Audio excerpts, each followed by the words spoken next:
All right, good evening, I guess for us, afternoon, morning, whenever you're watching this. Tony Garcia, Sabin of the Detroit Free Press, here still at Ohio Stadium after Michigan's 45-23 victory over Ohio State. Reiner, they cap off the perfect regular season. They get the first win in Columbus since 2000, and I'm just still amazed at how that happened.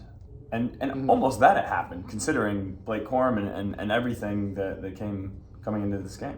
Yeah, I mean, they obviously the second half, I mean, they outscored them 28-3, and it was just another example of them stepping up in the second half, making the right adjustments, and basically just laying the wood on these teams, and that's what they've been doing all season. I mean, the toughness and grit that Harbaugh has cultivated within the program in the last 2 years, I mean, has really manifested itself in this particular game against Ohio State. I mean, Ohio State does not look like the tough, dominant program it did for basically the whole 2010s, when Urban Meyer was running the program. I mean, it seriously has changed within the last couple of years, and it's really quite shocking just how far it's fallen. I mean, from where they can't win at the line of scrimmage, and then that was, again, really showed itself in the second half when they just broke their will with the running game. JJ McCarthy was able to get some runs outside that allowed Donovan Edwards to really do some work inside, and then Michigan was just pushing and pushing and pushing. That 15-play 80-yard drive was really the difference maker, I think. Yeah, I mean, so many thoughts about when you have a game like this and Michigan winning in ways that it hasn't, but I think you touched on it. And first things first, maybe this should be saved for the end, but I guess I'm doing it now. Michigan has flipped this rivalry officially. Yeah. Officially, they are the superior team in this rivalry, and it is now Ohio State's turn to try to flip that script. There's no more script flipping talk. Easy enough for me to say, but really. What I am the most impressed with, of many things that there were to be impressed with, is J.J. McCarthy. I've been as hard on him as anybody. Just not that I didn't see how he could do it, but he just hadn't. I mean, Jim Harbaugh said he's been doing it all year, but not like this. Nothing like this. He had 4 games in a row where he threw for less than 170 yards. Last week, it was only 200. He did put some drives together, but they didn't score against Illinois after the opening drive. And there were a ton of concerns. This offense looked completely discombobulated without Blake Corum. And again, early today, they did. But then once Cornelius Johnson, a receiver making a play, how long have we talked about that? A receiver needs to make a play. He catches a 69 a curl route, takes it for 69 yards, and gets to the end zone, and then you could feel the sigh of relief from JJ. They throw another 75-yard touchdown pass, and he had a legacy game, the game of his life. Yeah. Well, I mean, again, the whole tenor of the game changed on that 69-yard touchdown pass.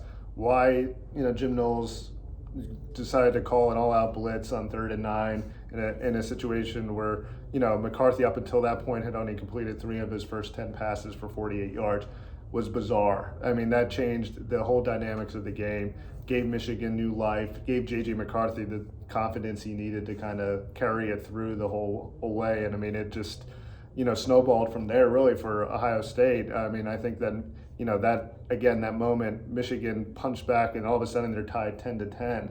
And then it was a game on. Punch after punch was, kind of thrown back and forth for maybe a quarter and a half afterwards. And then Michigan just laid just dropped the hammer and just, delivered one haymaker after another. Yeah, I was gonna say trading body blows, but they were trading like headshots early, right? I mean, it was touchdown each way, and that second quarter was getting out of hand to just trying to write and keep up with it. I was like, you look down and you miss a 75-yard touchdown, right? Sure.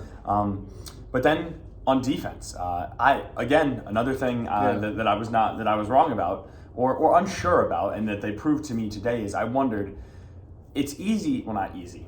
It's one thing to make adjustments against a team that is inferior at halftime, right? You feel there's that feeling out process in the first half. They have had many close games in the first half, but then they are the better, the more talented team. They see how the other team's going to approach the game. They flip the script at half, and then they impose their will.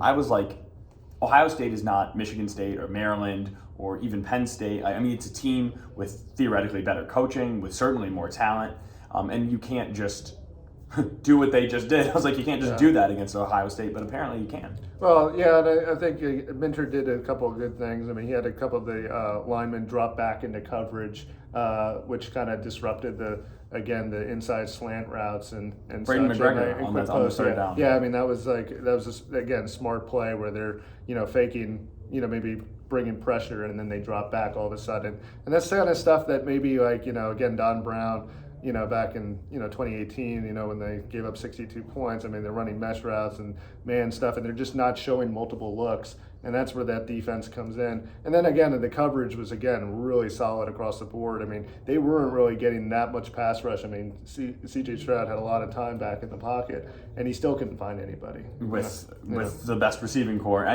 What was notable is that C.J. Stroud, I mean, if you look at the box score, C.J. Stroud threw for like 350 yards. Igbukah had 125 yards in the score. Marvin Harrison Jr. had 120 yards in school. Yeah, they were empty calories. I mean, but they weren't empty calories in the sense that they all came late, right? Because they obviously didn't score late, but they didn't affect the game. They were not the game-breaking plays, even when you had a third down touchdown by Igbukah and a 42-yarder to Marvin Harrison Jr. I mean, Michigan just in the second half, it was early on, it was a great example of bend, don't break. Yes, in 5 out of 6 trips, they got inside Michigan territory, only managed 2 touchdowns. And to hold Ohio State to 2 touchdowns when they're deep in your territory 5 times, I mean, that is a win across the board. And then they settled in, forced punts or turnovers on 6 of the last possessions. Yeah, and I do think, again, credit goes to Harbaugh because I really do think he outcoached Ryan Day in this game. I mean, there were several play calls that they called at the right exact moment.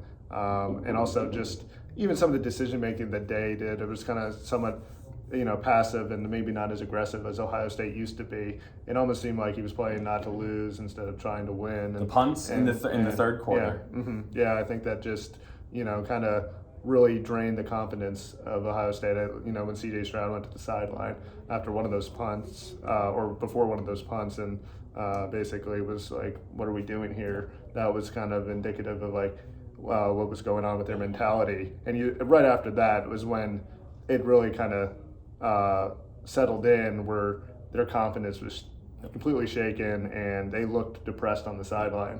Basically heading in that fourth quarter, I mean, they were hanging their heads. Yeah, and then the drive you mentioned, Michigan goes on that 15-yard play, 80-yard drive, and that was right after one of those punts. Yeah, right. And Michigan goes quick to the line on 4th and 1, deep in their own territory, not punting. There's a statement. And then they have, I think, one of the plays you're alluding to where Kalel Mullings sort of runs the fake and does the Derrick Henry jump pass to Schoonmaker for a gain of 15. I mean, Michigan was hitting on deep passing plays. They were running the ball without Blake Corum. They're shutting down a potent Ohio State attack. Yeah. There have been different points throughout the year where I have said and thought and written about that this Michigan team can win a national championship. I backed off of that in the last few weeks because I thought the passing game was going to come. And I spent this whole last week saying, after 11 weeks, you are what you are. And the passing game's just not going to be there this year.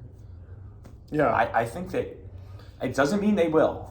But I don't see a reason why this team shouldn't play Georgia for a national championship. I mean, I think they're definitely in contention for it now, and they prove something. I just, is the passing attack sustainable? I mean, can J.J. McCarthy transfer one good performance into another? I mean, these are questions that still haven't been answered. And again, Michigan is building towards something pretty great, but it's still a work in progress. And I mean, I think they even admitted to that. J.J. McCarthy said we still have a lot to do, and they do. And even next week, you can't take that for granted.